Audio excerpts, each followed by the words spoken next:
ये चीज जो पढ़ी गई थी टीचिंग हायरार्की ऑफ रॉबर्ट गैगने, जिसमें हमने बताया था आपको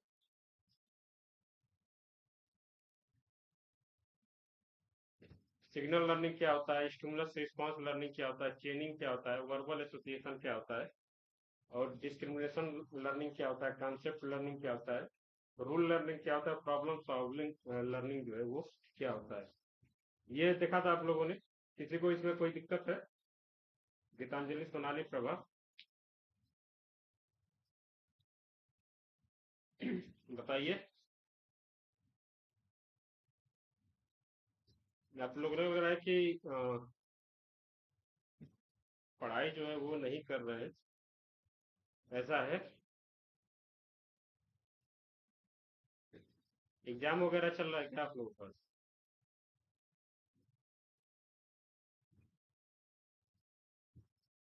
ये तो कल क्लास में बताया था, signal learning, stimulus response learning, चेनिंग, verbal association, discrimination learning, concept learning, rule learning और प्रॉब्लम सॉल्विंग क्या होता है। इसमें जो शुरू के चार होते हैं वो भावात्मक माने जाते हैं, अफेक्टिव डोमेन की चीजें मानी जाती है, और ये बाद के चार वाले जो होते हैं वो कॉग्निटिव डोमेन की चीजें मानी जाती है। ओके, एक बार मैं फिर से बता दे रहा हूँ जल्दी से। सिग्नल लर्निंग में रॉबर्ट गैगने बताते हैं कि कोई चीज का सिग्नल हमें अगर हमें मिल रहा है, जैसे कि यहाँ पे एग्जाम्पल हम लोग देख सकते हैं कि when a bell rings you know the time for lunch, और when you see red light while driving you know to stop the car. मतलब कि हमें कोई चीज ऐसा स्पेसिफिक सिग्नल दिया जा रहा है, उसके बाद हमें क्या रिस्पॉन्स करना है, ये जब हम सोचने लगते हैं तो उस लर्निंग को रॉबर्ट गैगने बोलते हैं कि एक टाइप की लर्निंग ये है जिसमें जिसको सिग्नल लर्निंग बोलते हैं। ओके,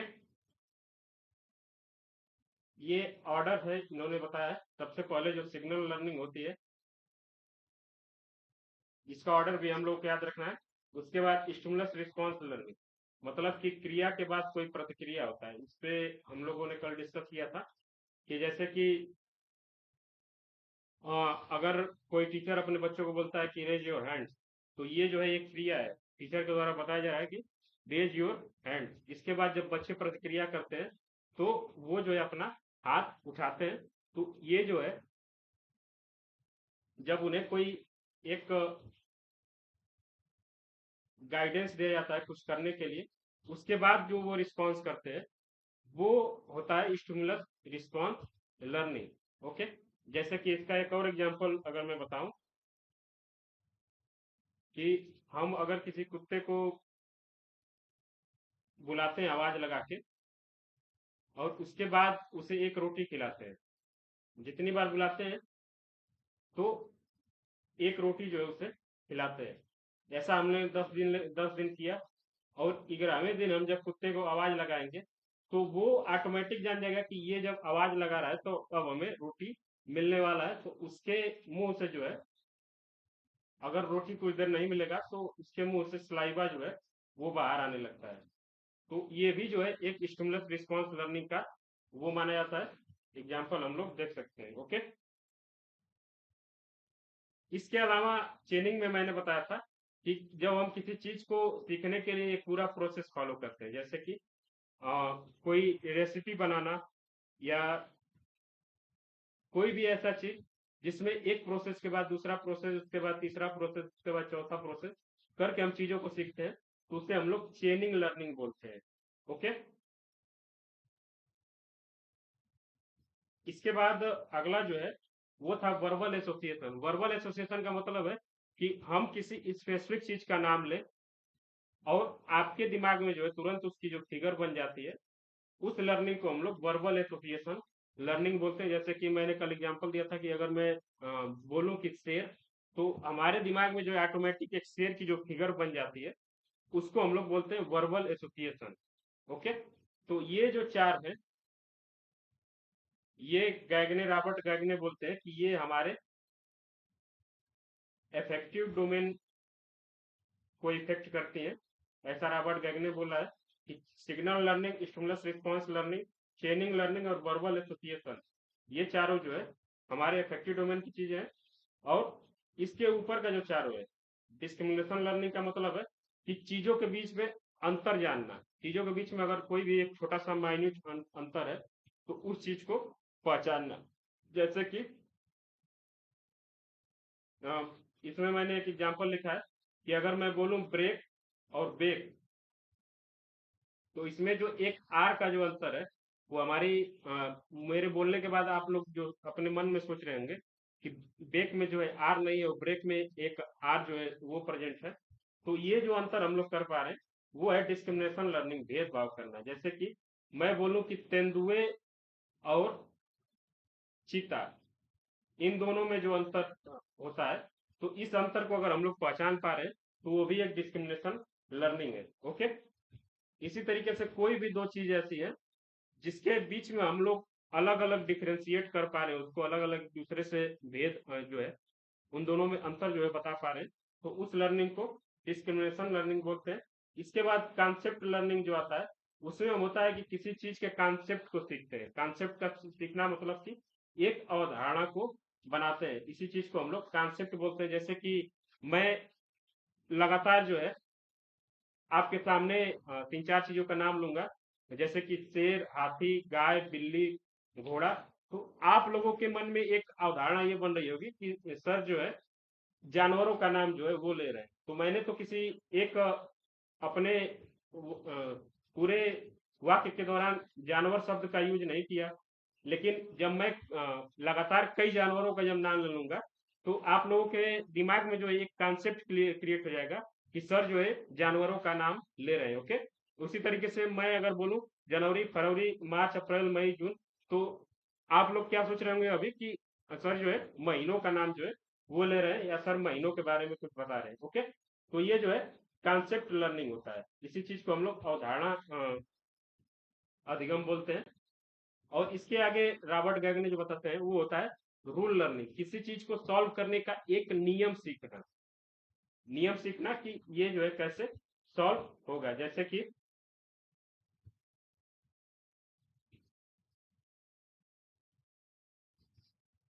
हम लोग गुणा करने का जो नियम सीखते हैं, भाग देने का जो नियम सीखते हैं, या मैथ के किसी भी क्वेश्चन को सॉल्व करने का अगर कोई नियम सीखते हैं, और ऐसे लिखने का अगर कोई हम लोग नियम सीखते हैं, कुछ भी करने का अगर हम लोग कोई नियम सीख रहे हैं, तो वो होता है रूल लर्निंग। इसके बाद सबसे लास्ट में आता है प्रॉब्लम सॉल्विंग। जब हम किसी समस्या का समाधान करने के योग्य हो जाते हैं, समस्या हमारे सामने हो और अपने मन से जो हम खुद सोच सके कि इस समस्या का समाधान जो है इस कॉन्सेप्ट, इस रूल या इस डिस्क्रिमिनेशन के माध्यम से हो सकता है, तो उसे हम लोग प्रॉब्लम सॉल्विंग लर्निंग बोलते हैं। ओके, ये ऊपर की चार जो है डिस्क्रिमिनेशन, कॉन्सेप्ट, रूल और प्रॉब्लम सॉल्विंग जो है वो आता है कॉग्निटिव डोमेन में। इस चीज को हमें याद रखना है। इससे क्वेश्चन ये पूछा जा सकता है कि इसमें से कोई विचार दे देगा और बोलेगा कि according to the Gagne hierarchy of teaching which of the following is not related to cognitive domain. तो इसमें से आपको चारों को याद रखना होगा कि ये कॉग्निटिव डोमेन की है। और नीचे की जो चार चीजें रॉबर्ट गैगने बताते हैं वो अफेक्टिव डोमेन है, जैसे कि वर्बल एसोसिएशन, चेनिंग, स्टिमुलस रिस्पॉन्स और सिग्नल लर्निंग। ओके, अभी क्लियर हुआ सबको?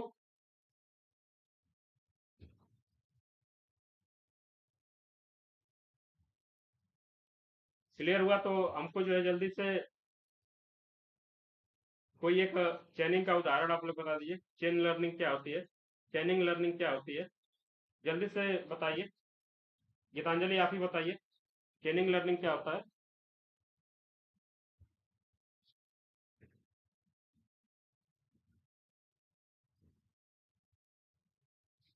जल्दी बताएंगे हम लोग ताकि हम जल्दी से आगे बढ़े। आज जो है हमें बहुत इंपॉर्टेंट इंपॉर्टेंट जो है थियरी आप लोगों को बताना है। बताइए, गीतांजलि, प्रभा, प्राची, सोनाली, कोई भी बताइए चेनिंग लर्निंग क्या होती है।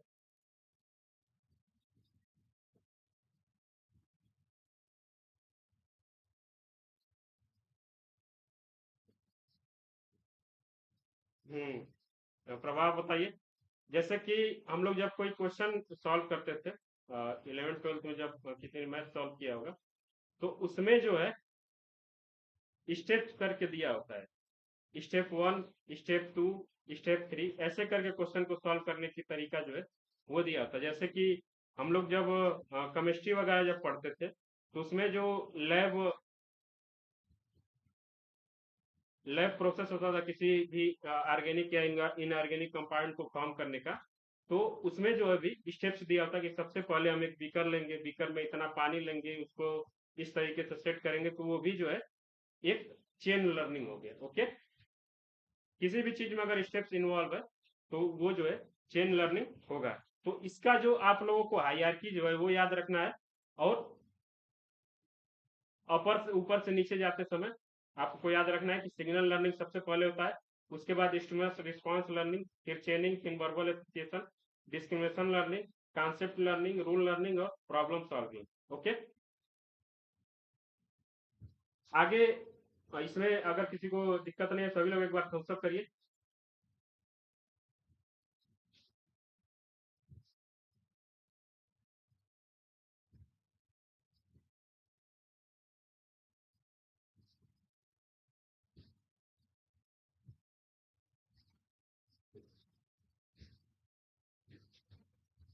हाँ, वो हो सकता है, वो भी एक चेनिंग लर्निंग का एग्जांपल हो सकता है। मतलब कि अगर कोई ट्रिप वो प्लान कर रहा है, तो सबसे पहले वो प्लान करेगा कि मैं घर से निकलूंगा, यहाँ जाऊंगा बस से, बस से मैं यहाँ इस स्टॉप पे उतरूंगा, वहां से ऑटो लेके मैं रेलवे स्टेशन जाऊंगा, इस रेलवे स्टेशन से मैं ये ट्रेन लेके इस स्टेशन तक जाऊंगा, वहां से मैं ट्रेन चेंज करके इस स्टेशन तक जाऊंगा। तो ये भी एक चेन लर्निंग का एग्जाम्पल जो है वो हो सकता है। ओके,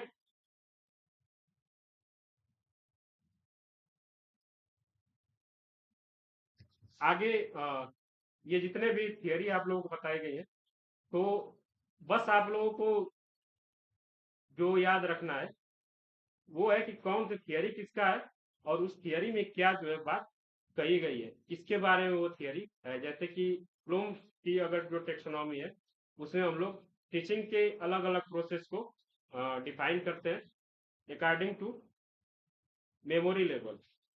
ओके, उसी तरीके से जो गैगने की जो थियरी है,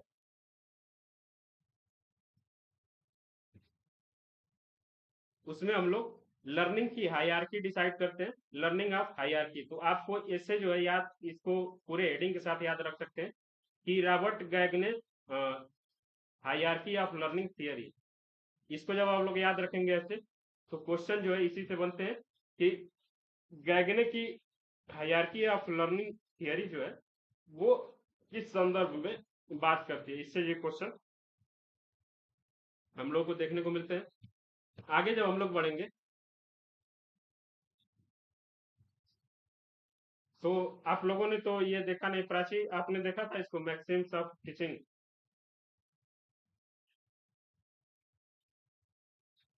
ओके, समझ में आ गया। तो इसका जो है हमको एक जो है बता दीजिए, फिफ्थ नंबर का, फ्रॉम सीन टू अनसीन।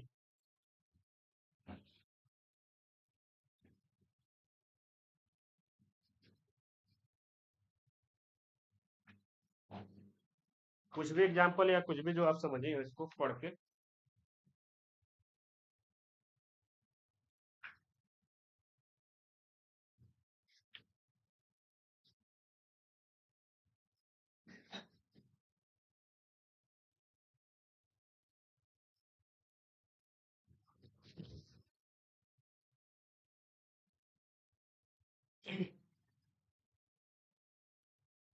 ये जो है थर्ड नंबर और फिफ्थ नंबर लगभग एक दूसरे के सिमिलर है। कॉन्क्रीट का मतलब है कि जो भी आपके सामने है, यानी कि जो भी फिजिकल वे में है। और एब्स्ट्रैक्ट का मतलब होता है कि जो भी भावात्मक चीजें हैं, मतलब कि जो हमारे सामने नहीं है। सीन का मतलब होता है कि अगर हमें मान लिया किसी को जियोग्राफी अगर पढ़ाना है, और उसको अगर बताना है हमें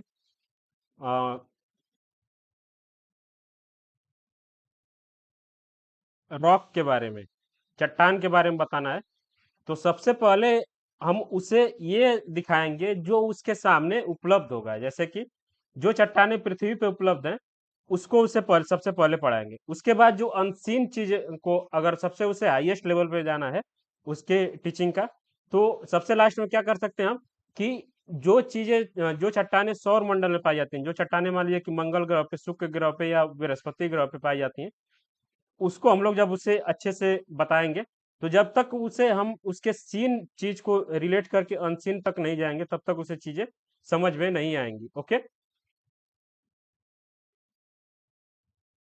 इसका एक और एग्जांपल अगर मैं दूं, कि मान लिया किसी छोटे बच्चे को शेर के बारे में कुछ चीज बतानी है, शेर कैसा होता है, शेर या चीता के बारे में। ओके। तो हम उसे कैसे बता सकते हैं? या तो उसके सामने डायरेक्ट जो है चीते का जो है वर्णन कर दे कि चीता जो होता है एकदम उसके पास चार पैर होते हैं। या सबसे पहले हम ये करें कि उसे ये बताएं कि देखो जो चीता होता है वो एक टाइप का बिल्ली होता है। तो बच्चा जब बिल्ली देखा है तो उसे पता है कि बिल्ली जो है कैसा होता है। तब वो जो है अच्छे से चीजों को रिलेट कर पाएगा कि बिल्ली जैसे जो चीता होता है। तब उसे बताएंगे कि चीता जो है बिल्ली जैसा होता है, लेकिन चीता बिल्ली से बड़ा होता है। तब वो चीजों को अच्छे से रिलेट कर पाएगा। ओके। आप लोग समझ पा रहे हैं क्या इसको?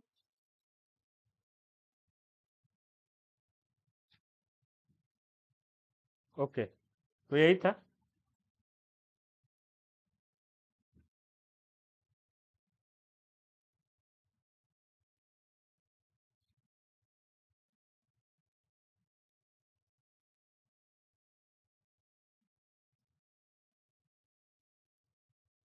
तो ये थोड़ा सा एग्जाम्पल जो है वो गलत हो सकता है, क्योंकि वहाँ कोई लर्निंग नहीं हो रही है। वो आप एक प्रोसेस जो है वो फॉलो कर रहे हैं। जैसे कि कोई चीज़ आपको नहीं दिखाई दे रहा है, आगे जाते हैं तब दिखता है। तो इसमें किसी को आप कुछ सिखा नहीं रहे हैं ना। मैं बता रहा हूँ कि कैसे जो है टीचिंग और लर्निंग के प्रोसेस में इस चीज़ को हम लोग वो कर सकते हैं। ओके। एक और एग्जांपल अगर इसका कोई दे सकता है तो बताए। जैसे कि मैंने बिल्ली और चीता वाला दिया, उसी तरीके से किसी बच्चे को अगर मान लिया कि मगरमच्छ के बारे में बताना है, तो सबसे अच्छा एग्जाम्पल क्या हो सकता है उसके लिए?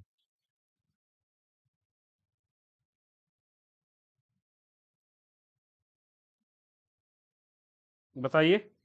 किसी छोटे बच्चे को अगर हमें मगरमच्छ के बारे में सिखाना है, तो उसे सीन टू अनसीन अगर हम लोग मैक्सिमम टीचिंग अगर फॉलो कर रहे हैं, तो हमारा एग्जाम्पल क्या होना चाहिए?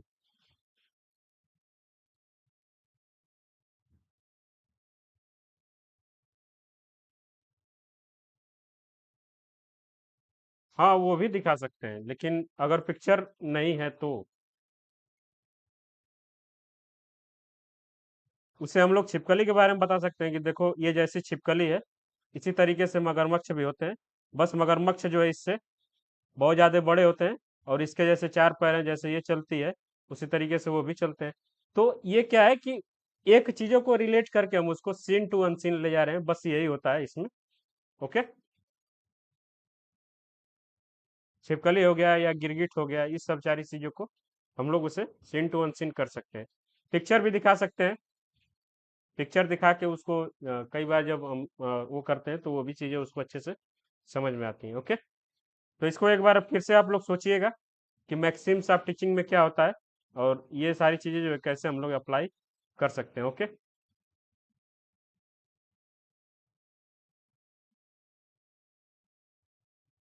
Induction to deduction.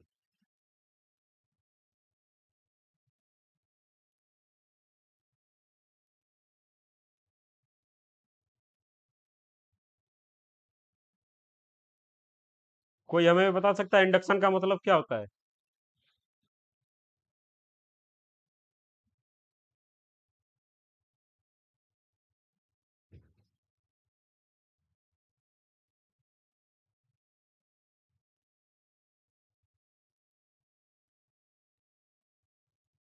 वही वही। ये आपके सामने कई बार ये वर्ड आएगा, इंडक्शन और डिडक्शन, इंडक्टिव और डिडक्टिव।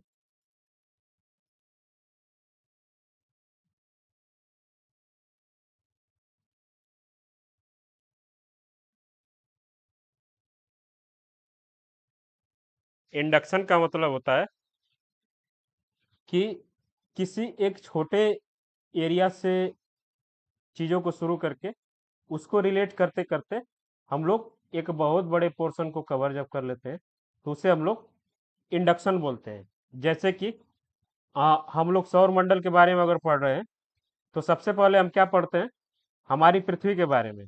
पृथ्वी से पढ़ते पढ़ते हम लोग उससे रिलेटेड जितने भी सौरमंडल से रिलेटेड जो ग्रह हैं उन सब के बारे में पढ़ते हैं। और ये एक प्रकार का इंडक्शन है, मतलब कि फ्रॉम सिंपल टू कॉम्प्लेक्स, छोटी चीज से शुरू करके हम लोग बड़ी चीजें शुरू करते हैं। तो कोई अगर टीचिंग लर्निंग के प्रोसेस में इन्वॉल्व हो रहा है तो उसे तो अपने टीचिंग को शुरू करना एक छोटे चीज से, जो बच्चे के सामने सीन हो या नोन हो या सिंपल हो या कॉन्क्रीट हो, वो उसके लिए एक सिंपल है। लेकिन वहां से चीजों को शुरू करके एक बहुत बड़े पोर्शन को कवर करना है। जैसे कि अगर मैं दूसरा एग्जाम्पल लूँ, मैथ में हम लोग जब शुरू करते हैं, एलजेब्रा मान लीजिए शुरू करते हैं, तो सारी एलजेब्रा का जो formation A B C in word letter से जो है वो होता है। तो ये क्या है, एक वर्ड से हम लोग एक लेटर से पूरी अलजेब्रा को जब सीख लेते हैं तो ये एक प्रकार का इंडक्शन है। ओके, तो शुरू जब हम लोग करते हैं तो उसमें हम लोग सिंपल टू कॉम्प्लेक्स जाते हैं। लेकिन जब टीचिंग लर्निंग का प्रोसेस समाप्त होने वाला होता है तो हम लोग को कोशिश करना चाहिए कि पूरे एलजेब्रा से, पूरा एलजेब्रा अगर बच्चे को आ रहा है तो उससे हम लोग ये बोलेंगे कि तुम जो है इस पूरे चैप्टर का रिवीजन करके आना, हम कहीं से जो है इससे क्वेश्चन पूछ सकते हैं। तो वहाँ क्या हुआ कि हम लोग एक बहुत बड़े पोर्शन से फिर एक छोटे से पोर्शन पे आ गए।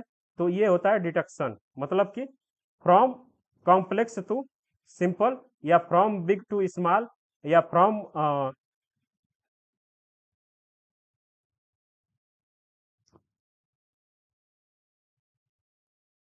Whole to particular.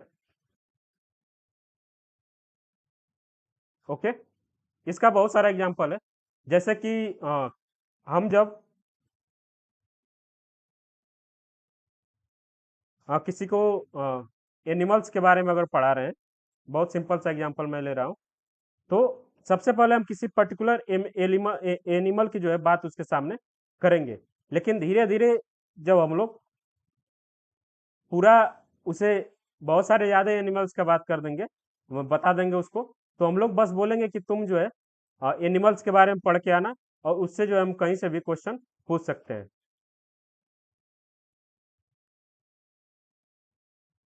हाँ हाँ, इंडक्शन वही है। अ, एक मिनट।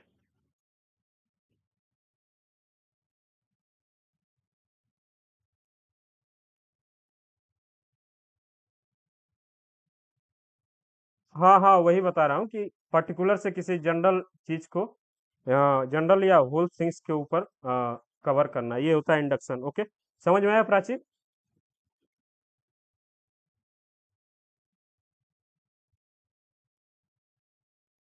ओके, आप लोग इसको पढ़िएगा, प्रिंसिपल्स ऑफ टीचिंग को। अब आगे जो है हम लोग अ, आगे की ये जो क्लासेज हैं आज की, वो इसलिए इम्पोर्टेंट है कि जब मैं प्रीवियस ईयर क्वेश्चन पेपर देख रहा था तो किसी किसी शिफ्ट में ऐसा था कि पांचों के पांचों क्वेश्चन जो है वो आज के इस एक क्लास से जो है वो बस पूछे गए थे। तो इसको थोड़ा सा आप लोग सीरियस होकर पढ़िएगा, और इसमें क्या क्या चीजें आपको याद रखनी है वो मैं बताऊंगा, और कैसे याद रखना ये मैं बताऊंगा। ओके, सबसे जो दूसरा जो थियरी है रॉबर्ट गैगने का, टीचिंग लर्निंग प्रोसेस थियरी। तो रॉबर्ट गैगने की दो थियरी हम लोगों को पढ़नी है। एक थियरी कौन सी थी? Robert Gagne, hierarchy of learning, hierarchy of learning. और दूसरी जो थियरी है इनकी वो है Robert Gagne teaching learning process theory. Okay, तो रॉबर्ट गैगने जो है टीचिंग लर्निंग प्रोसेस को डिफाइन करते समय उसको 9 छोटे छोटे पार्ट्स में जो है डिवाइड करते हैं, और बोलते हैं कि अगर कोई बच्चा जो है टीचिंग लर्निंग प्रोसेस में अगर इन्वॉल्व होते हैं, कोई टीचर या कोई स्टूडेंट्स, तो उन्हें जो है कौन कौन सा प्रोसेस वो फॉलो करना पड़ता है। ओके, तो इसका जो एग्जांपल मैं जो है अपने टीचिंग को लेके समझाऊंगा जिससे कि आपको अच्छे से समझ में आए। सबसे पहला होता है गेन अटेंशन।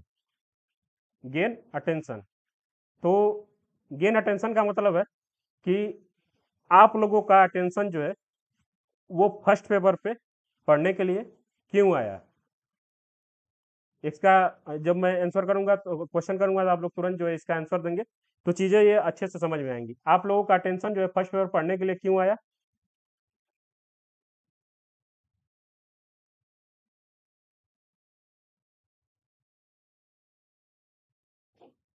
एग्जाम है। अगर मैं अपनी बात करूं तो जो पोस्टर मैंने बनाया था, जो पोस्टर मैंने आप लोगों तक जो है सेंड किया था, उसको जब आप लोगों ने देखा होगा तब आप लोगों के माइंड में हुआ होगा कि ये अगर ये क्लास जो है हम ज्वाइन कर लेते हैं तो इससे जो है हमारा एग्जाम में बहुत ज़्यादा हेल्प होगा।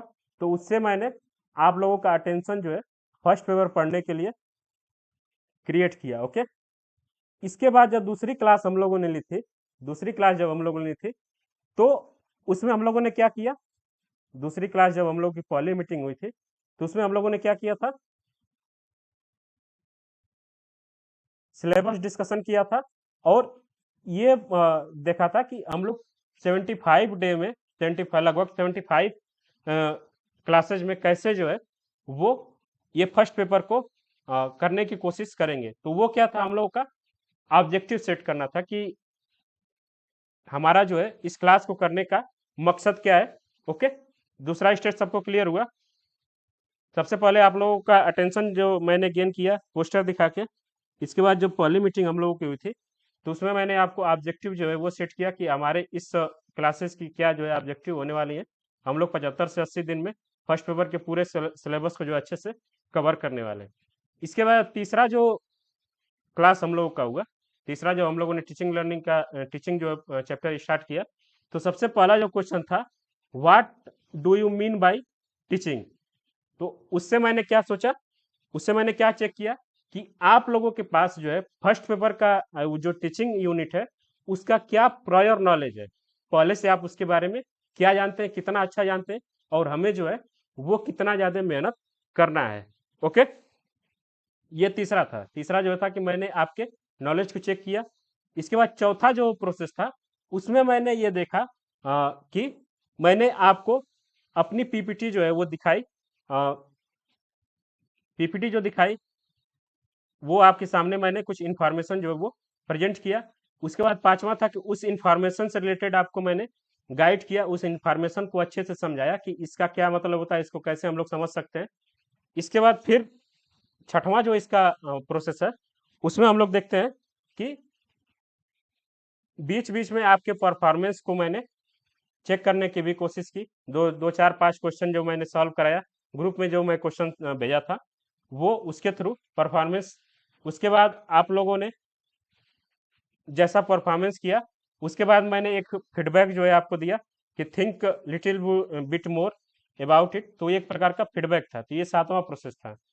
उसके बाद एक्सेसिंग परफॉर्मेंस का मतलब है कि आप लोगों के परफॉर्मेंस में फिर थोड़ी सी जैसा आप लोग फीडबैक देने के बाद जो जो गलतियां आप लोगों ने की थी उसको मैं सुधारने की कोशिश करता हूँ और बताता हूँ कि इस चीज को करने के लिए आप जो है ये थोड़ा सा ध्यान दीजिए, यहाँ आप लोग ये गलत कर रहे हैं, यहाँ आप ये गलत कर रहे हैं। तो वो जो है क्या करता हूँ, आपके परफॉर्मेंस को मैं सुधारने की कोशिश करता हूँ।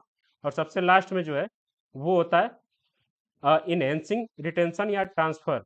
आप लोग इतने खुद अब चीज़ों को अच्छे से समझ सकते हैं कि आप किसी को ये पूरा process transfer same to same कर सकते हैं और सारी चीज़ें आपको अच्छे से समझ में आ जाएंगी। ओके। तो ये जो है सबसे पहले जो चीज़ याद रखनी है कि ये जो रॉबर्ट गैगने का जो टीचिंग लर्निंग प्रोसेस थियरी है उसमें 9 स्टेप्स है, 9 स्टेप्स हैं। और इसको जो है इन्होंने अपने book the conditions of learning 1965 ईस्वी में इन्होंने एक बुक लिखी है जिसका नाम है the conditions of learning. Okay. और इसका ये इन्होंने जो एक सीक्वेंस बताया है, सबसे पहले गेनिंग अटेंशन, उसके बाद informing the learner of the objective, तीसरा जो stimulating recall the prior knowledge, presenting information, providing guidance, eliciting performance, providing feedback, accessing performance, enhancing retention और ट्रांसफर। तो इसमें आपको क्वेश्चन कैसे फ्रेम किया जा सकता है, पहले ये पूछा जा सकता है कि रॉबर्ट गैगने का टीचिंग लर्निंग प्रोसेस थियरी जो है उसका मतलब क्या है, इस थियरी में उन्होंने क्या बताने की कोशिश की है। आपको चार ऑप्शन दे दिया जाएगा कि he describe a teaching learning process. इसके बाद दूसरा एग्जांपल आपको दिया जा सकता है कि he describe about adolescence learner. तो ये आपको याद रखना है कि रॉबर्ट गैगने की जो टीचिंग लर्निंग प्रोसेस थियरी है, वो एक टीचिंग लर्निंग के प्रोसेस के बारे में इन्होंने 9 स्टेप्स में चीजों को समझाने की कोशिश की है। और दूसरा जो इससे क्वेश्चन पूछा जा सकता है कि इसको अलग अलग जो है चीजों में दे दिया जाएगा और बोला जाएगा कि इसको जो है प्रोसेस के अकॉर्डिंग जो है आप लोग सजाइए। मतलब कि आ, इसको इधर उधर करके दे दिया जाएगा चार पांच चीजों को, और पूछा जाएगा कि सबसे पहले क्या होता है, उसके बाद क्या होता है, उसके बाद क्या होता है। स्टेप वाइज जो है इसको सजाने के लिए पूछा जा सकता है। ओके, तो ये चीजें सबको क्लियर हुई रॉबर्ट गैगने का teaching learning process theory. Clear है सबको?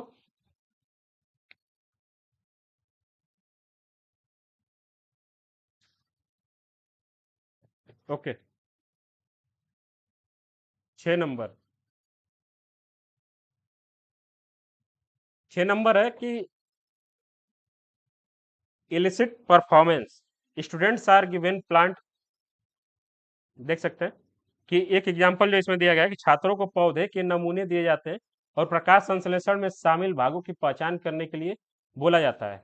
ओके, पत्तियां, क्लोरोफिल, सूरज की रोशनी और कार्बन डाइऑक्साइड, वे एक व्यवहारिक प्रयोग में भी भाग लेते हैं जहां से प्रकाश के संपर्क में आने वाले खरपतवार में ऑक्सीजन के बुलबुले उत्पादन का निरीक्षण करते हैं।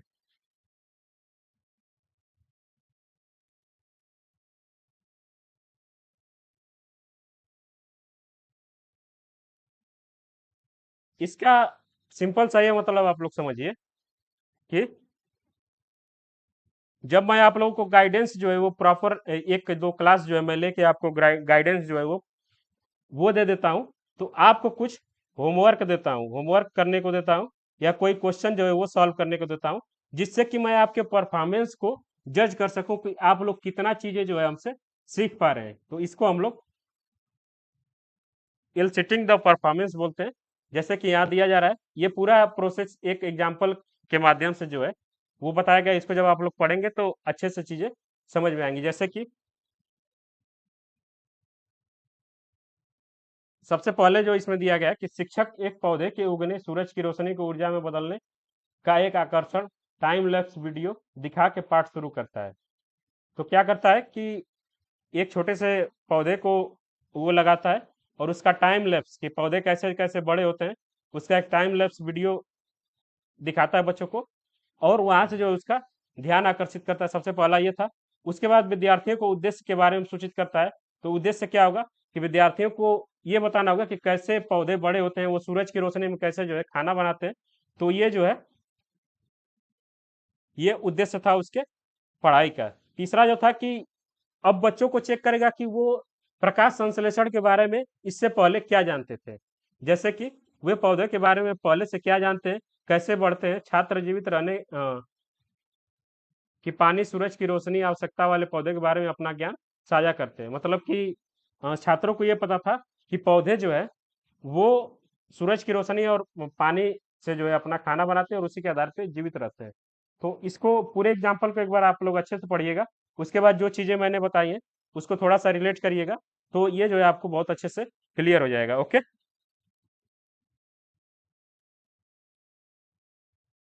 जो सबसे लास्ट वाला था, एक्सेस परफॉर्मेंस और enhance retention and transfer, students complete a quiz assess their understanding of photosynthesis, they are asked to explain the process in their own words. मतलब कि फीडबैक देने के बाद ये बोला जाएगा कि अब इस फीडबैक को अपने ऊपर जो है लागू करो। जब मैं आपको बता देता हूँ कि आप लोग यहाँ जो है गलती कर रहे हैं, थोड़ा सा कम सोच रहे हैं, तो जब आप लोग इस फीडबैक को अपने ऊपर लागू करके अपने परफॉर्मेंस को जब बढ़ा लेंगे, तो उसी चीज को हम लोग 8वें स्टेप में सीखते हैं। और सबसे लास्ट में enhance retention and transfer, teacher assign a homework project where students create posters or presentation explaining photosynthesis using real life examples such as plants found in near neighborhood। Okay, तो इसको पूरा आप लोग एक बार पढ़िएगा। क्लियर है सबको?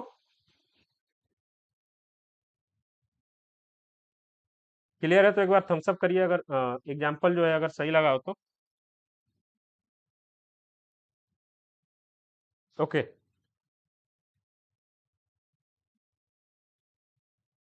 अगला जो थियरी हम लोगों को पढ़ना है वो है कोहेन वर्ग का नैतिक विकास का सिद्धांत। कोहेन वर्ग जो है, लॉरेंस कोहेन वर्ग, ये एक साइकोलॉजिस्ट थे और इन्होंने बच्चों के अंदर कैसे जो है नैतिकता का विकास होता है इसके ऊपर थोड़ा सा काम किया था और उसको जो है इन्होंने स्टेज में डिवाइड करके बताया था कि सबसे पहले क्या होता है बच्चों के अंदर, उसके बाद क्या होता है, उसके बाद क्या होता है। इन्होंने टोटल 6 स्टेजेस जो है वो बताई हैं। ओके,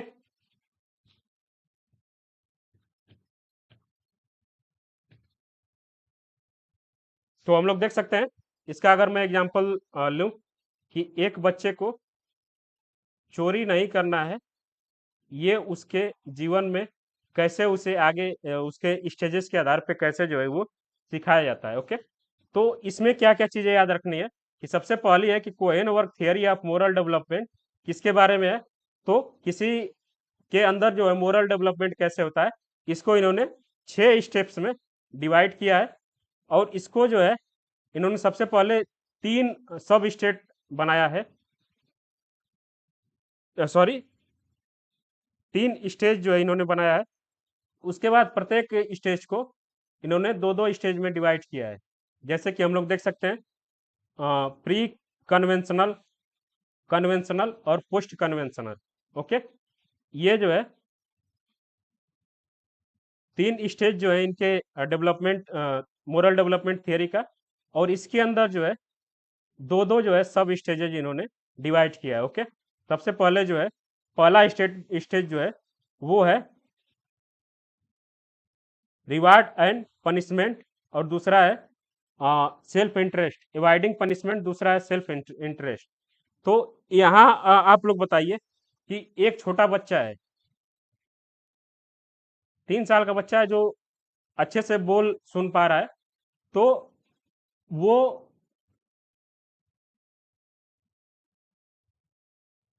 उससे बोला जाएगा कि चोरी करना सही है या नहीं है, उससे पूछा जाएगा कि चोरी करना सही है या नहीं है, तो वो चोरी इसलिए नहीं करेगा, उसे चोरी के बारे में कुछ नहीं पता है कि चोरी क्या होती है, इसमें क्या गलत है क्या सही है। बस उसे ये बताया गया है कि अगर तुम चोरी करोगे तो मम्मी पापा जो है तुम्हें बहुत जो है मारने वाले हैं। उसे बस ये बताया गया कि अगर तुम चोरी करोगे तो तुम्हें जो है पनिशमेंट दिया जाएगा, तुम्हें जो है मम्मी के द्वारा बहुत ज्यादा मार पड़ने वाली है।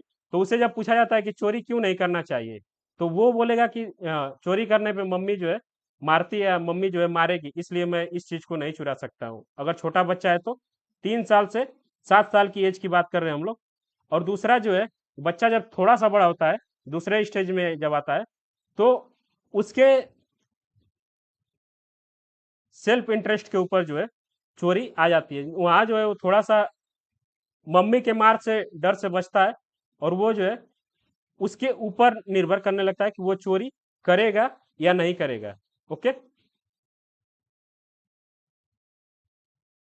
Self interest. इसके बाद जो तीसरा स्टेज है वो है गुड बॉय एटीट्यूड। जब हम लोग स्कूल में जाते हैं, हाँ बताइए।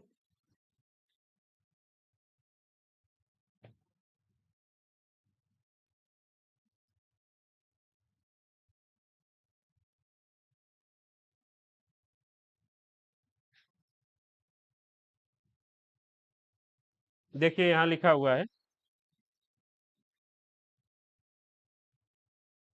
स्टेज 1 जो है पनिशमेंट एंड ओबीडियंस ओरिएंटेशन। इसमें 6 स्टेज हैं, पूरे 6 स्टेज हैं। यहाँ एग्जाम्पल जो दिया गया है कि ए चाइल्ड, हिंदी में पढ़ लेते हैं। इस स्तर पे एक बच्चा यह तर्क दे सकता है कि चोरी करना गलत है क्योंकि इससे सजा हो सकती है, मतलब सजा का मतलब है कि मम्मी मारेगी। ओके, तो ये जो है पहला स्टेज है। दूसरा जो है कि इस स्तर पे एक व्यक्ति व्यक्तिगत लाभ को ध्यान में रखते हुए भोजन चुराने को उचित ठहरा सकता है और वो कह सकता है कि भोजन चुराना ठीक है क्योंकि मेरा परिवार भूखा है और हम जीवित रहने के लिए इसकी आवश्यकता है। जब छोटा बच्चा जो है थोड़ा सा बड़ा होता है और वो घर में किसी चीज को चुरा के खाने की कोशिश करता है, तो वो वहां जो है अपने आप को जस्टिफाई कर देता है कि मुझे भूख लगी थी इसलिए मैं चोरी करके खा लिया है। तो वहां जो है इस स्टेज पे बताया जा रहा है कि व्यक्ति के इंटरेस्ट के हिसाब से चीजें अब डिसाइड होंगी कि उसे अगर जरूरत थी, चोरी करना सही लगा तो उसने चोरी किया, अगर गलत लगा तो उसने नहीं किया। तो ये जो है उसके सेल्फ इंटरेस्ट से चीजें डिसाइड होंगी सेकंड स्टेज पे। ओके,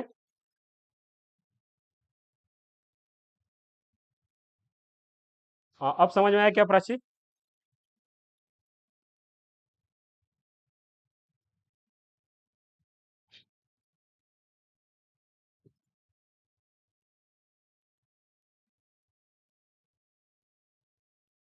तो मोरल डेवलपमेंट मतलब कि एज के साथ कैसे कैसे हम लोग नैतिकता को डिफाइन करते हैं, इस चीज के बारे में बात की जा रही है। अब ये छोटे बच्चों को जो है भगवान का रूप माना जाता है, क्योंकि वो कुछ कोई भी गलत काम नहीं करते हैं। लेकिन वो भगवान के रूप इसलिए माने जाते हैं कि बहुत सारे सही काम भी अपने मोरलिटी की वजह से नहीं कर पाते हैं। और एकदम किसी को मोरल होना जो है वो भी खराब चीज मानी जाती है, और एकदम किसी का इमोरल होना वो भी खराब चीज मानी जाती है। तो उसी चीज को मोरल डेवलपमेंट का मतलब है कि हमें अपने मोरलिटी को कैसे यूज करना है, इस चीज को कैसे डिफाइन कर सकते हैं। ओके, तो ये दूसरा स्टेज था कि सेल्फ इंटरेस्ट। तीसरा है गुड बॉय एटीट्यूड। जब बच्चा अब स्कूल में जाएगा, स्कूल में जाने के बाद उसको सिखाया जाता है कि अच्छे बच्चे चोरी नहीं करते हैं। तो वहाँ जो है अब उसके समाज के द्वारा उसे अब एक अच्छे बच्चे की जो टैग जो है वो दी जाएगी, और ये बताया जाएगा कि तुम अगर अच्छा बच्चा बनना चाहते हो तो तुम्हें चोरी नहीं करना चाहिए। ओके, ये है तीसरा स्टेज। इसके बाद उससे थोड़ा सा जब बड़ा होगा तो उसे अब law and order and moral values की जो है वो नैतिक शिक्षा उसे पढ़ाने की कोशिश की जाएगी कि भारत में चोरी की ये सजा है, ये चोरी करना अब जो है, अब तक उसे लॉ एंड ऑर्डर की कोई दिक्कत नहीं थी, अब जो है अगर वो चोरी करेगा तो उसे जेल भी हो सकता है, उसे पुलिस भी उठा सकती है। इस टाइप की बातें जो है उसे बताई जाती हैं। ओके, उसके बाद इससे आगे जब हम लोग बढ़ते हैं, सोशल कॉन्ट्रैक्ट। सोशल कॉन्ट्रैक्ट का मतलब है कि समाज का दबाव अब हमारे ऊपर आ जाएगा। जैसे जैसे 18 साल एडल्टहुड में हम लोग जब प्रवेश करते हैं, तो वहाँ क्या होता है कि लोग हमसे कहेंगे कि यार इतने बड़े हो गए तुम चोरी कर रहे हो। तो ये जो है एक समाज का दबाव, समाज के इर्द गिर्द चीजें अब घूमने लगेंगी, और समाज का प्रेशर जो है हमारे ऊपर होगा किसी चीज को जस्टिफाई करने के लिए। ओके, इसके बाद प्रिंसिपल, जैसे कि हम लोग के पापा मम्मी, अगर हम लोग उस एज में चले जाएंगे तो वहां तक जाते जाते हम लोग अपना एक सिद्धांत बना लेंगे कि मैं कभी चोरी नहीं करता हूँ, मैं कभी झूठ नहीं बोलता हूँ, मैं कभी ये नहीं करता हूँ, मैं कभी इस टाइप का प्रिंसिपल्स जो है अपने जिंदगी में अप्लाई कर लेंगे। तो ये जो है इनके द्वारा, कोहेन वर्ग के द्वारा स्टेज ऑफ डेवलपमेंट बताया गया है। इसमें आपको याद रखना है कि पोस्ट कन्वेंशनल में क्या क्या आती है। पोस्ट कन्वेंशनल में प्रिंसिपल्स एंड सोशल कॉन्ट्रैक्ट, ये बस आपको याद रखना है। और कन्वेंशनल में आते हैं लॉ एंड ऑर्डर, मोरलिटी और गुड बॉय एटीट्यूड। और प्री कन्वेंशनल में आती है सेल्फ इंटरेस्ट और अवॉइडिंग पनिशमेंट, ये आपको याद रखना है। और इसका जो है ये जो याद रखना है कि प्री कन्वेंशनल में 3 से 7 साल की बात ये करते हैं, कन्वेंशनल में 8 से 13 साल की बात करते हैं, और एडल्टहुड में ये 13 वर्ष के ऑनवर्ड जो है ये बात करते हैं। ओके, तो आपको इसमें क्या क्या याद रखना है कि कोहेन वर्ग का थियरी जो है वो मोरल डेवलपमेंट के ऊपर था, और इसके जो है 3 स्टेजेज हैं। 3 स्टेजेज है, एक कन्वेंशनल, एक पोस्ट कन्वेंशनल, और एक जो है प्री कन्वेंशनल। इसके 10 स्टेज जो है उसमें आते हैं प्रिंसिपल्स, वैल्यू, सोशल कॉन्ट्रैक्ट, और इसमें जो है law and order, morality, good boy attitude और सेल्फ इंटरेस्ट और अवॉइडिंग पनिशमेंट, वो प्री कन्वेंशनल में आते हैं। हम लोग आगे कुछ क्वेश्चन देखेंगे कि क्वेश्चन इससे कैसे पूछे गए हैं, तो चीजें आपको और अच्छे से समझ में आएंगी। ओके, एक बार इसको अच्छे से पढ़िएगा आप लोग, वही चीजें जो मैंने आपको बताई हैं वही इसमें लिखी होंगी।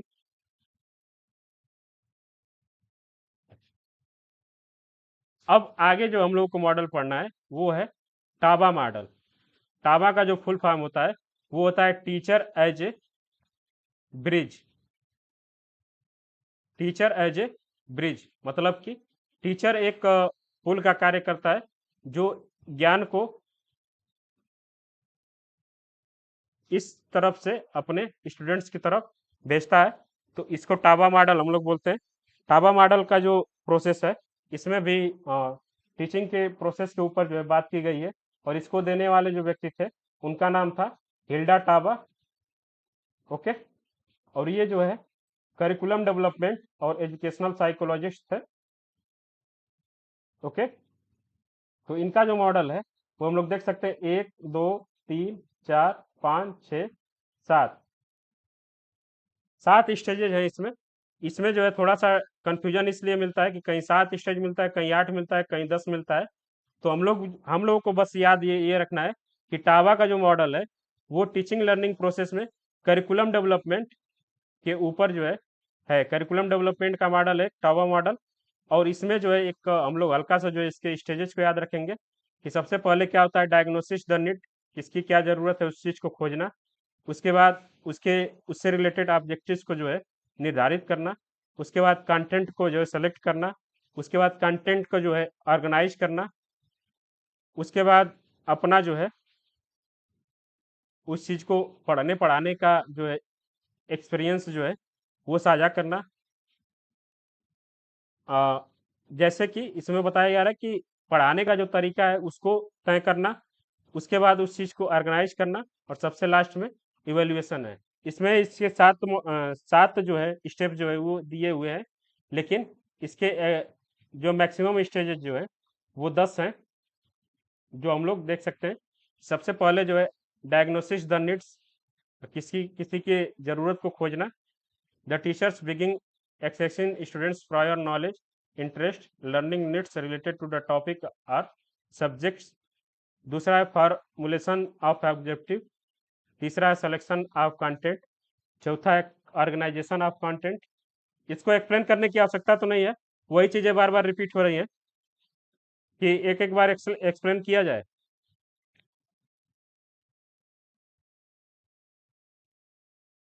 बाकी लोग प्रभा, गीतांजलि और साहिल।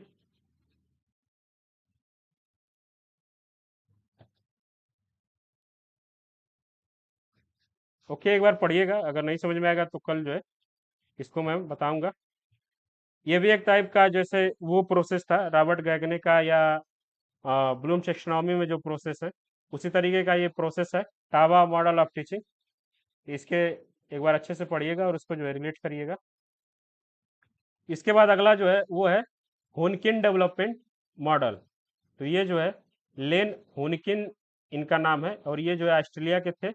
और इनका जो काम है वो है vocational educational and training. Vocational education का मतलब है कि जो 2 से 3 4 महीने का जो कोर्स होता है वोकेशनल कोर्स, जैसे कि हम लोग कंप्यूटर चलाना सीखते हैं, मोबाइल रिपेयरिंग का कोर्स कर लेते हैं, लैपटॉप रिपेयरिंग का कोर्स कर लेते हैं, जो छोटे मोटे कोर्सेज है।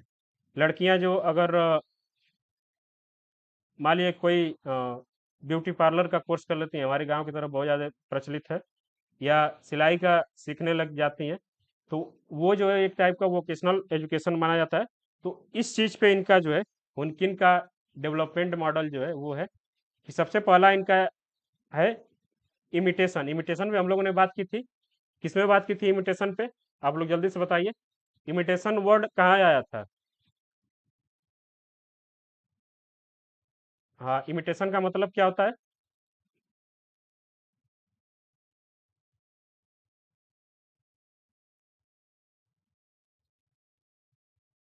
हाँ, जैसे कि हम लोग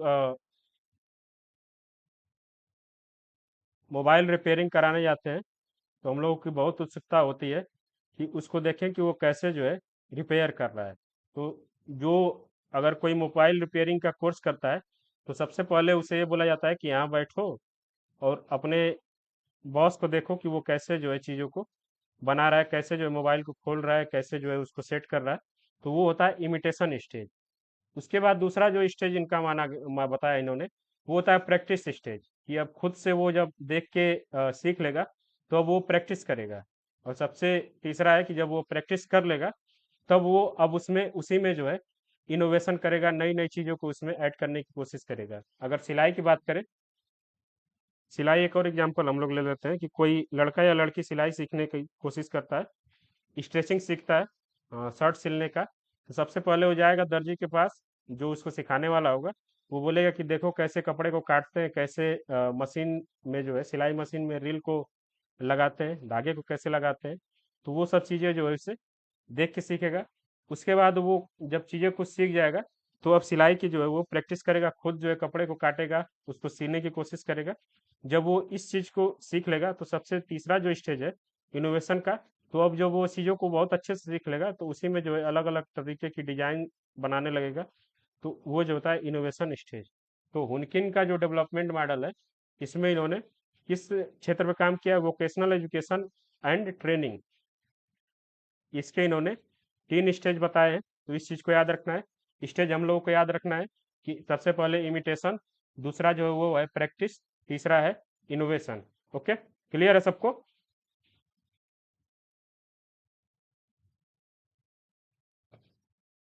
आगे जो है वो है गुडलैंड्स मॉडल। गुडलैंड का जो मॉडल है वो भी करिकुलम के ऊपर है, साइंस करिकुलम के ऊपर ये बात करते हैं। गुडलैंड जो है वो साइंस करिकुलम के ऊपर बात करते हैं, सॉरी, बस करिकुलम के ऊपर बात करते हैं। जैसे कि 3-4 मॉडल ऐसे हैं जो बस करिकुलम को डिसाइड करने के लिए इन्होंने अपना मॉडल जो है वो दिया है। तो इसका जो हम लोग देखते हैं कि जो प्रोसेस है, सबसे पहले इन्होंने बताया करिकुलम का एम होना क्या होना चाहिए। एम में ये जो है ऑब्जेक्टिव्स और करिकुलम बनाने का क्या एम होना चाहिए, इसके ऊपर बात करते हैं। दूसरा है कि करिकुलम में कौन से कंटेंट को जो है यूज किया जाना चाहिए। ओके। तीसरा जो है कि करिकुलम लर्निंग एक्सपीरियंसेस क्या होने चाहिए। उसके बाद करिकुलम में क्या एवेल्युएशन का जो है वो तरीका होना चाहिए, करिकुलम में मूल्यांकन का तरीका जो है वो क्या होना चाहिए। तो इसमें जो इन्होंने 4 स्टेज बताए हैं। पहला जो है करिकुलम एम, दूसरा है करिकुलम कंटेंट, तीसरा है करिकुलम लर्निंग एक्सपीरियंसेस, चौथा है करिकुलम इवेल्युएशन। ओके, ये 4 स्टेज है। और गुडलैंड का जो मॉडल है वो करिकुलम के ऊपर जो बात करता है। ओके, क्लियर है सबको?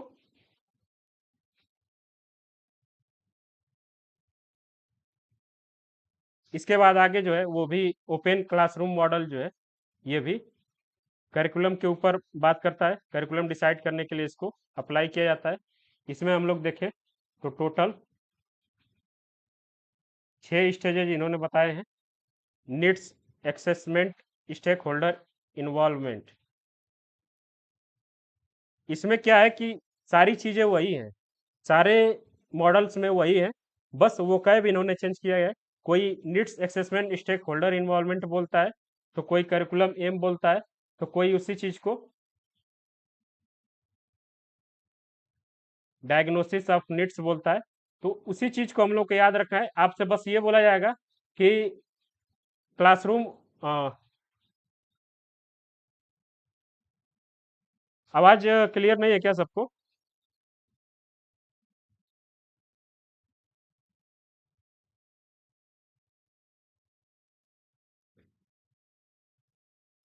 ओके ओके,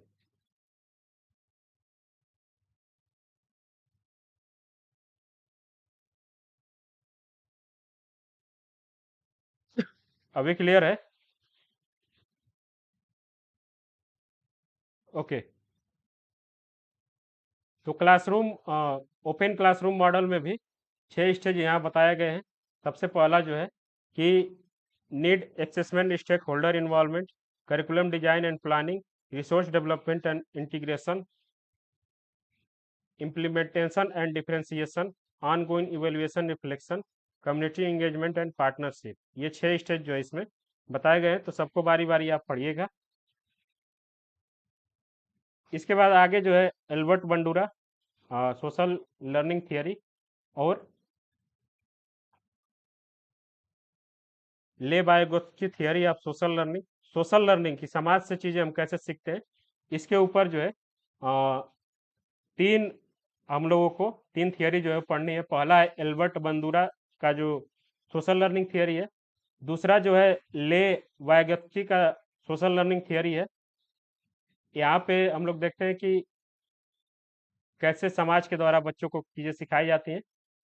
और जो सबसे लास्ट में वो है David Johnson models of cooperative learning, एक दूसरे का सहयोग से कैसे हम चीज़ों को सीखते हैं। हम लोग देखते हैं कि 4 लोगों का, 5 लोगों का, 6 लोगों का जो ग्रुप बनता है, वो ग्रुप कैसे ग्रुप फॉर्म्स किए जाने चाहिए, एक इफेक्टिव ग्रुप को कैसे बनाया जा सकता है, ग्रुप के प्रत्येक मेंबर्स के अंदर क्या क्वालिटी होनी चाहिए, इसके ऊपर जो है डेविड एंड जॉनसन का मॉडल ऑफ कोऑपरेटिव लर्निंग अच्छे से बात करता है। ओके, तो ये 3 चीजें जो आप लोग थोड़ा पढ़िएगा आज के अगले वाले क्लास में। क्या क्या चीजें पढ़ना है? ओपन क्लासरूम मॉडल्स, गुडलैंड का मॉडल आप लोग पढ़ेंगे, ओपन क्लासरूम मॉडल, और एल्बर्ट बेंडुरा का सोशल लर्निंग थियरी, ले वाइगोत्स्की का थियरी ऑफ सोशल लर्निंग, और डेविड जॉनसन का मॉडल ऑफ कोऑपरेटिव लर्निंग, ये है। अब हम लोग बात करते हैं हल्के से जो है इसकी मैं एक बार बता देता हूँ आपको कि क्या होती है। एल्बर्ट बंडुरा जो है वो सोशल लर्निंग थियरी में 3 की एस्पेक्ट बताते हैं कि कोई कैसे किसी चीज को सीखता है।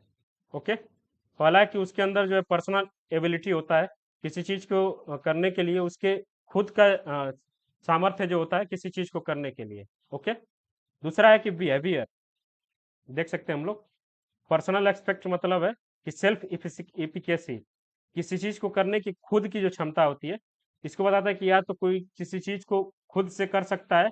दूसरा है ये बताते हैं कि बिहेवियर एक्सपेक्ट मतलब कि चीजों को हम लोग दूसरे को करते हुए देखते हैं तब सीख सकते हैं।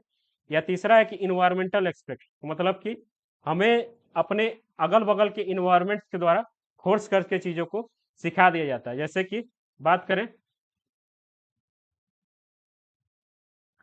स्मार्ट फोन यूज करने की, अगर थियरी के ऊपर बात करें, तो हम लोगों की जनरेशन जो है वो तो सेल्फ इफिकेसी इफिकियस है, मतलब स्मार्टफोन यूज करने का। लेकिन जो हमारे एक जनरेशन पहले के पापा मम्मी की बात करें, तो वो चीज़ों को कैसे सीख सकते हैं? या तो वो बिहेवियर एक्सपर्ट से सीख सकते हैं, हम हमको बार बार यूज करते हुए देखें, अपने किसी अगल बगल के लोगों को यूज करते हुए देखें, तो वो वहाँ से वो देख के चीज़ों को सीख जाए, कैसे फ़ोन रिसीव करना है, कैसे जो है फ़ोन लगाना है।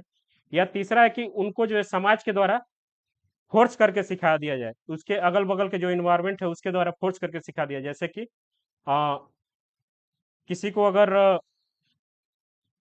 मोबाइल का यूज करके कुछ काम करना है, तो वहाँ क्या है कि उसको चीज़ों को सीखना ही पड़ेगा। वहाँ जो है उसको अगल बगल के इन्वायरमेंट के द्वारा चीज़ों को सिखाने की कोशिश की जाती है। तो ये 3 जो थियरी इनको द्वारा दिए गए, एल्बर्ट बेंडुरा का सोशल लर्निंग थियरी ये है, एक बार पढ़िएगा आप लोग। लेवाइगस्की का ये मानना है कि मान लिया कि कोई एक छोटा सा बच्चा है 5th क्लास का,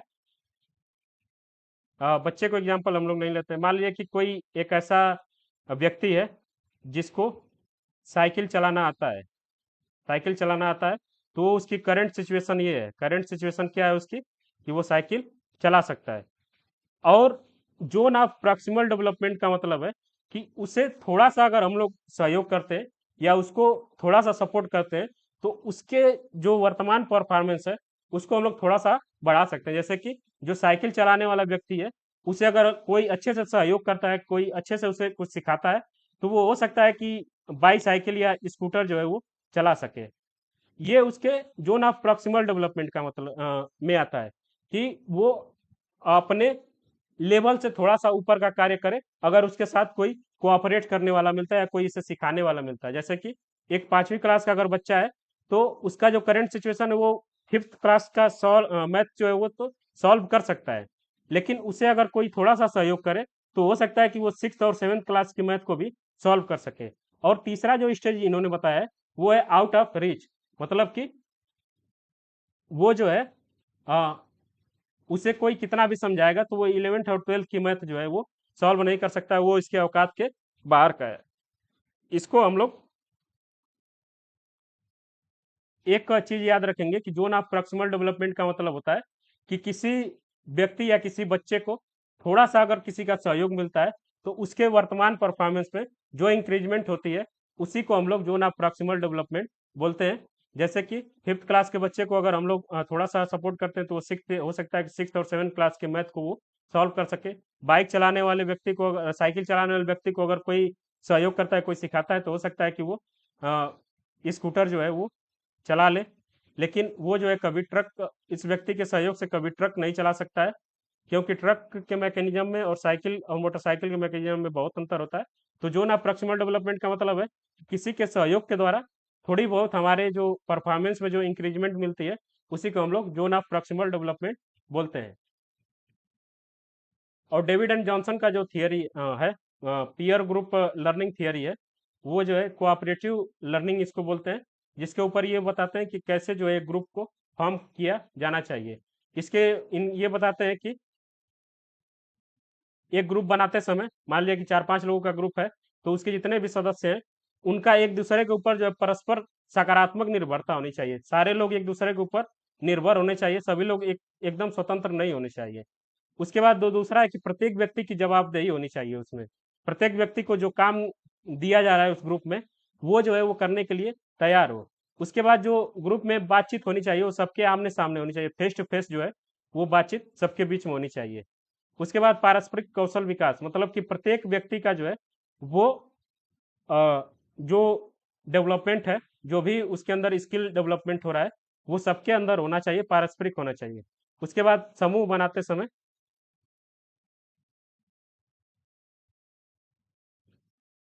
जो एक और बताते हैं ग्रुप प्रोसेसिंग क्या होना चाहिए, कि ग्रुप के अंदर जो है एक दूसरे को फीडबैक सेशन और कुछ चीजें जो है ग्रुप की बैठक कैसे होनी चाहिए, कितने बजे एक वीक में कब मिलना है, एक मंथ में कब मिलना है, ये सब चीजें जो है अच्छे से तैयार किया जाना चाहिए। तो ये है डेविड एंड जॉनसन का मॉडल ऑफ कोऑपरेटिव लर्निंग।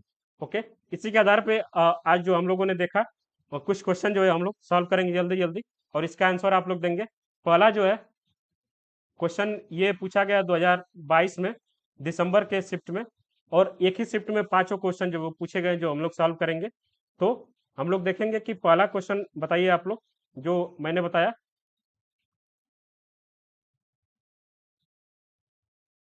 इसमें आपको बताना है कि कौन सा कथन सही है, कौन सा जो है गलत है। पहला ऑप्शन है दोनों सही है, दूसरा है दोनों गलत है, तीसरा जो है एक सही है, सेकंड गलत है, और चौथा जो ऑप्शन है वो है एक गलत है, दो सही है। ऑप्शन वन, टू, थ्री और फोर। जल्दी से आप लोग इसका आंसर दीजिए। अभी जो मैंने आपको कुछ देर पहले बताया कि Vygotsky emphasized the significant role played by adults and more abled peer group in the children's learning।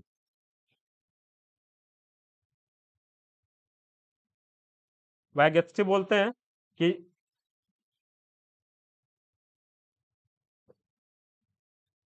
दोनों गलत इसमें नहीं है।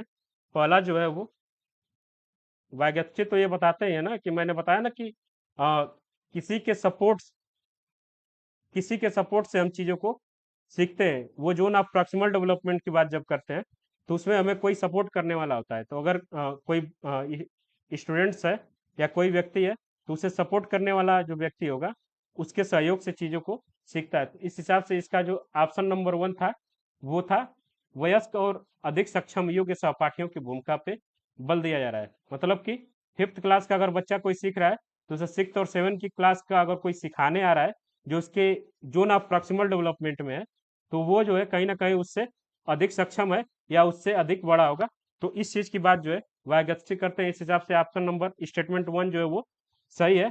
स्टेटमेंट टू की अगर बात करें तो ये इसमें बोला जा रहा है कि the zone of proximal development is the area where the child solve a problem alone without the help of others. तो जोन ऑफ प्रॉक्सिमल डेवलपमेंट मैंने क्या बताया कि उसमें बच्चे को जो है किसी का हेल्प चाहिए उस एरिया के प्रॉब्लम को सॉल्व करने के लिए। उसमें वो सेल्फ सफिशियंट नहीं है उस एरिया के प्रॉब्लम को सॉल्व करने के लिए। ओके, क्लियर है सबको? क्लियर है तो थम्स अप करिए एक बार जल्दी से। ओके, हाँ बताइए।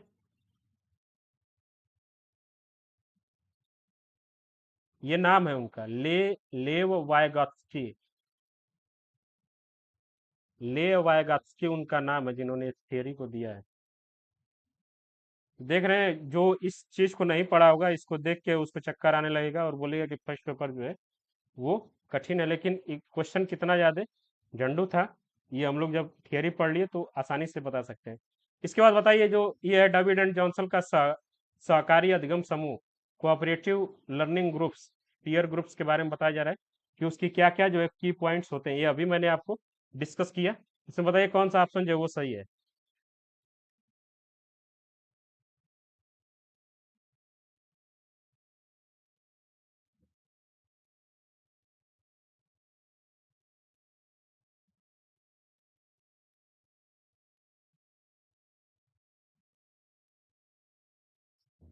एक बार थोड़ा और सोचिए वागिस, थोड़ा सा और सोचिए।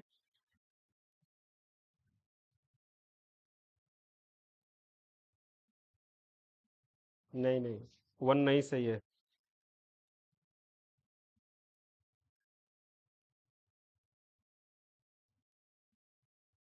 एक बार मैं उस शीट को जो है दिखा देता हूँ आप लोगों को। ये की पॉइंट्स बताया गया इनके द्वारा, 5 पॉइंट्स जो है बताए गए।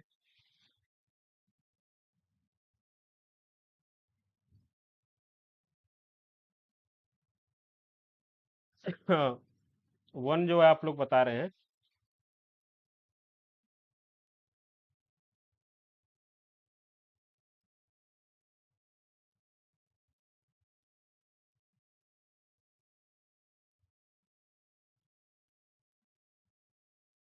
वो है इंटरपर्सनल स्किल डेवलपमेंट।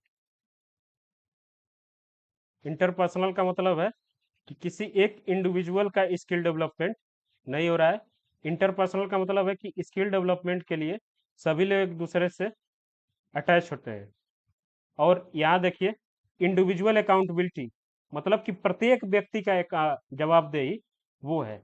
तो इस हिसाब से अगर हम लोग सबसे पहले क्वेश्चन को सॉल्व करते समय आप लोगों को कोई भी आंसर जो है वो तुरंत नहीं बताना है। एलिमिनेट करिए आंसर्स को कि कौन सा आंसर जो वो गलत होगा। तो यहाँ जो है सेल्फ, स्वयं स्वयं अवधारणा जो बोला जा रहा है वो इस थियरी के कॉन्सेप्ट में है ही नहीं। जो कॉन्सेप्ट जो बनता है वो पूरे ग्रुप के आधार पर बनता है। वो किसी एक व्यक्ति का कॉन्सेप्ट जो है पूरे ग्रुप में नहीं थोपा जाना चाहिए। सारी चीजों को इंटर पर्सनल चीजें होती हैं। ओके। उसके बाद जो दूसरा है इंडिविजुअल अकाउंटेबिलिटी, तो ये तो की एक्सेप्ट में दिया ही गया है। तो इस हिसाब से ये तीनों ऑप्शन जो है वो एलिमिनेट हो गए। तो हम बार बार आपको बोलते हैं कि एक आंसर को टिक करने से पहले हम ये सोचना है कि बाकी 3 आंसर जो है वो गलत क्यों हो रहे हैं, या ऑप्शन को सबसे पहले एलिमिनेट करने सीखना है। तब जो है हम लोगों का जो एक्यूरेसी रेट है वो बहुत ही आसानी से बढ़ जाएगा। ओके। इसी तरीके से आगे हम लोग बढ़ेंगे। और बताइए, इसमें कोहल वर्ग या कहीं कहीं कोहेन वर्ग मिलता है। तो इसके आधार पे कौन कौन से चरण जो है वो शामिल हैं conventional levels of moral development. मैंने बताया था आपको ना कि 3 स्टेज इन्होंने बताए थे।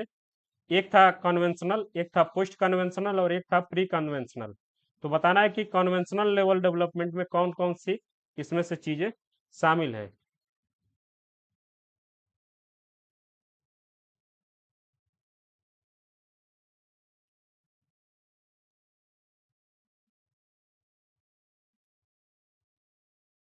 एक बार मैं वो स्लाइड आपको दिखा देता हूँ।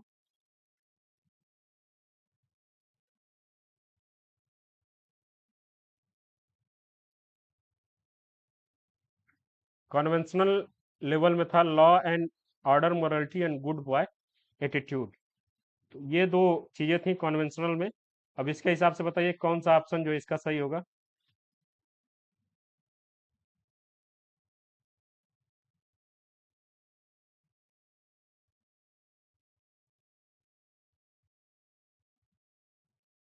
जल्दी से सभी लोग आंसर दीजिए।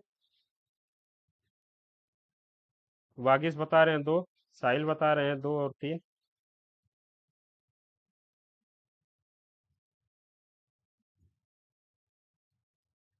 गुड बॉय एटीट्यूड जो था, और लॉ एंड ऑर्डर ओरिएंटेशन, ये जो है डी और डी, इस हिसाब से ऑप्शन नंबर थर्ड जो इसमें सही था। ओके, बाकी लोग समझ में आया? प्राची, गीतांजलि, सोनाली?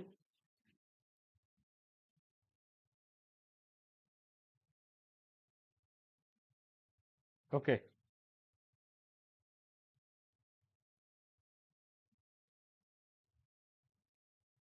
हाँ, बीइंग नाइस या गुड बॉय दोनों एक ही बात है। गुड बॉय का मतलब है बीइंग नाइस। ओके, तो हम लोग देख रहे हैं कैसे क्वेश्चन जो है वो फ्रेम हो रहे हैं, तो कैसे हम लोगों को तैयारी करना है। ओके, अगला जो क्वेश्चन है कि एक जो है ये दिया गया है, शिक्षा सर्वाधिक सशक्त शस्त्र है जिसके माध्यम से आप दुनिया बदल सकते हैं। ये जो स्टेटमेंट है आप लोग याद रखिएगा, नेल्सन मंडेला का है। Okay, education is the most powerful weapon which you can use change the world, ये है नेल्सन मंडेला का स्टेटमेंट। आगे हम लोग बढ़ते हैं। अब बताइए, इसके फोल्डिंग, ये टर्मिनोलॉजी कई बार आपको मैंने बताया है, एक बार फिर से मैं बता दे रहा हूँ कि एक किसी चीज को सीखने के लिए हम किसी सपोर्ट को देते हैं, किसी सपोर्ट सिस्टम का यूज करते हैं। जब वो बच्चा उस चीज को सीख जाता है तो वो सपोर्ट सिस्टम हम लोग हटा लेते हैं, और वहां से वो बच्चा खुद से चीजें करने लगता है। जैसे कि जब कोई बच्चा धीरे धीरे चलने की कोशिश करता है तो उसे हम लोग चलने में सहायक कुछ टॉय जो है वो प्रदान करते हैं। या कोई अगर बच्चा साइकिल चलाने की कोशिश करता है तो उसके अगल बगल जो है दो पहिए लगा लेते हैं। इससे जब चीजें सीख जाता है तो उसे हम लोग बाद में हटा लेते हैं। इसी को हम लोग इसके फोल्डिंग बोलते हैं। इसको मैंने बताया था, किसी को मिनिमम रिक्वायरमेंट की चीजें जो है प्रोवाइड कराना, जब वो चीजें सीख जाए तो उसे फिर वापस ले लेना, इसी को हम लोग इसके फोल्डिंग या पाड़ बांधना या मचान बांधना बोलते हैं। ओके, अब बताइए इसका जो सही आंसर आप लोग, कि इसका जो सही आंसर क्या होगा इसके फोल्डिंग।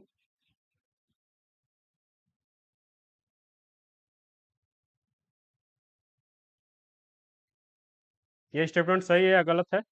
इसके फोल्डिंग वह तकनीकी है जिससे कि एक कम कुशल समकक्षी के सहयोग का स्तर बदल के एक अधिक कुशल समकक्षी के सहयोग के स्तर तक ले जाया जा सकता है।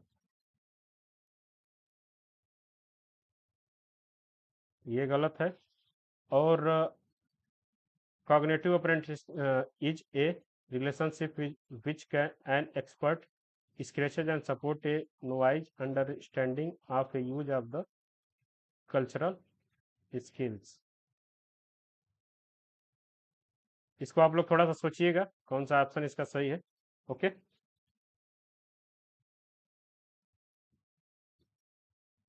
अब बताइए, ये जो बहुत ही सिंपल क्वेश्चन है,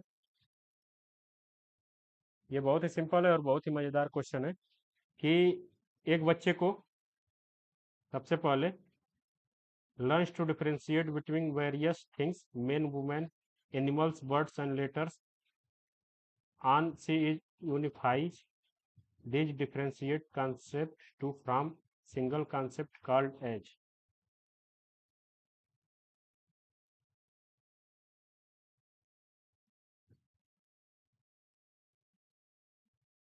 सही है, जनरलाइजेशन इसका सही है, सामान्यकरण। तो ये थे आज के क्वेश्चन, और जो क्वेश्चन बचे हैं आप लोग,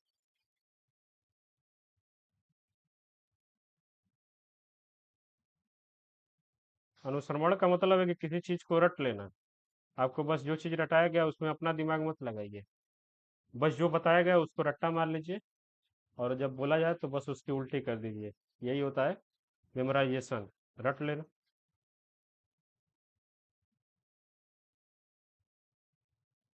हाँ, तो इसमें बोला गया है कि पशु पक्षियों के मध्य भेद करना सीख पाता है, तो ये उसके मेमोरी का काम तो नहीं है, वो अंडरस्टैंडिंग लेवल में है। और बाद में वो एकल अवधारणा निर्मित करता है, करने हेतु इन विभेदी अवधारणाओं को एक कर देता है। तो वो खुद से किसी चीज का कॉन्सेप्ट को वो बना रहा है, तो वो क्या कर रहा है, चीजों को जनरलाइज कर रहा है, सामान्यीकरण इसको बोलते हैं। ओके, इस अवधारणा को क्या कहते हैं? गीतांजलि कुछ कहना चाहती हैं आप?